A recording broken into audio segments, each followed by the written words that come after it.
Good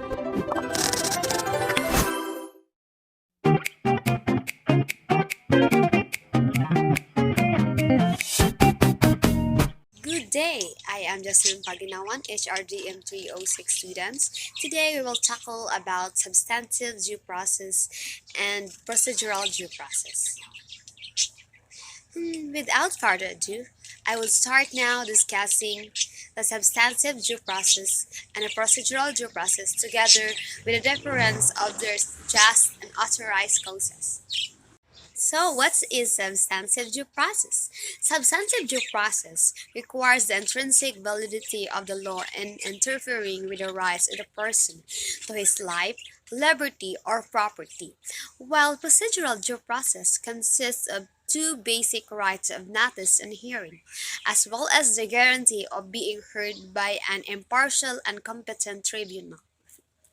In other words, substantive due process guarantees a right to liberty that cannot be taken away or unduly constructed, except through valid causes provided in the law.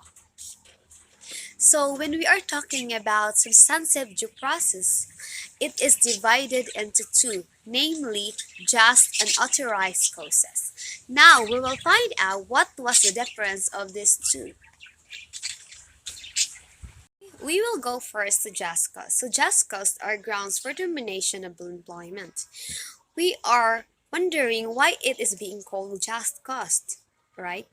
So it is called just cause since the termination of employment is justified due to an employee's action, behavior, or omission, either of which resulted in a serious or grave violation of the law, employment contract, company policy, and collective bargaining agreement.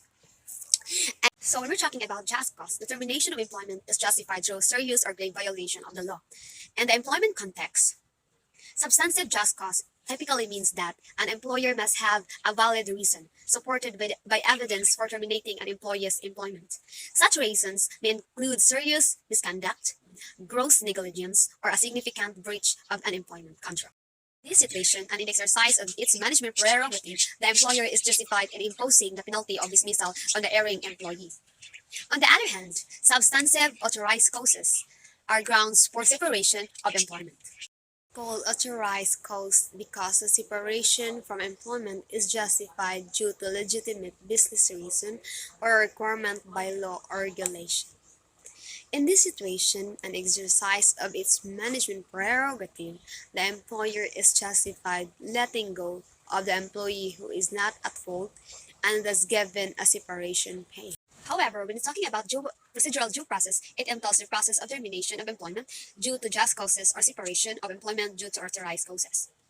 In other words, this means that procedural due process states that any proceeding brought against a citizen must be in accordance with the rules of law. Is the constitutional protection provided by the Philippine Constitution, specifically under Article 3, Section 1, which states that no person shall be deprived of life, liberty, or property without due process of law.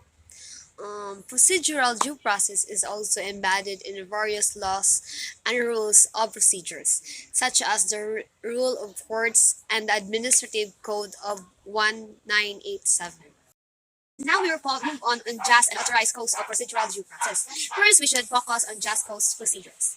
So what is just cause procedures? Just cause procedures refers to the process that the employer must follow before terminating an employee.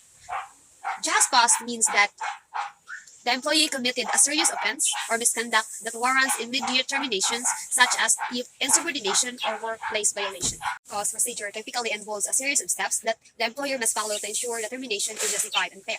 These steps may include the following. The first steps is the issuance of first written notice. In the Philippines, the issuance of the first written notice is a crucial step in just procedure. The first written notice informs the employee of the alleged misconduct and the grounds for termination. The notice should be served to the employee personally or through registered mail at the employee's last known address. The employer must ensure that the employee receives the notice and has ample time to respond to the allegation made against them.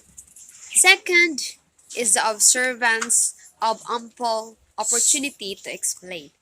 In the just cause procedure, ample opportunity to explain means that the employee must given a chance to be heard and present their sides of the story before the termination takes effect. The employer must provide the employee with a written notice of the alleged misconduct, the specific grounds for the termination, and the evidence supporting those grounds. And the last steps is issuance of second written notice in the just cause procedure. The second written notice is the final notice that inform employee of the employer's decision to terminate their employment due to just cause.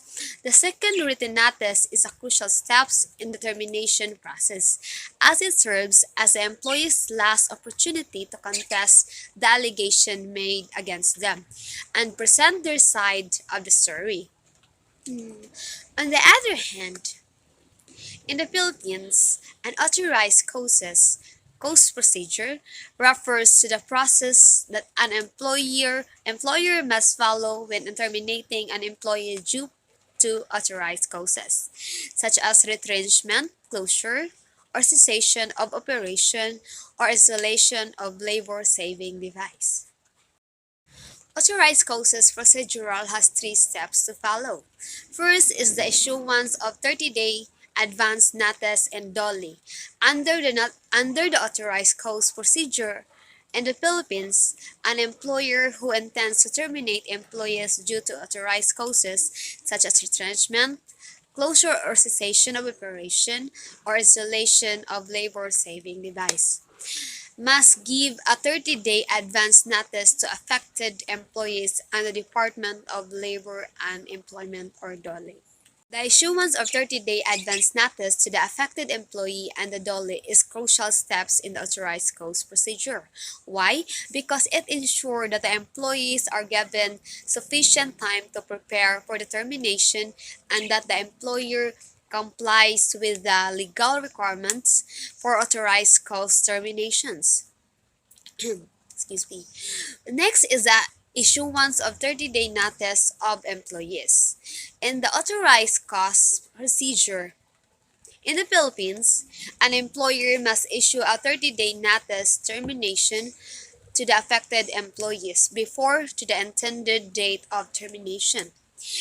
This is provide the employees with sufficient time to prepare for the termination and seek alternative employment.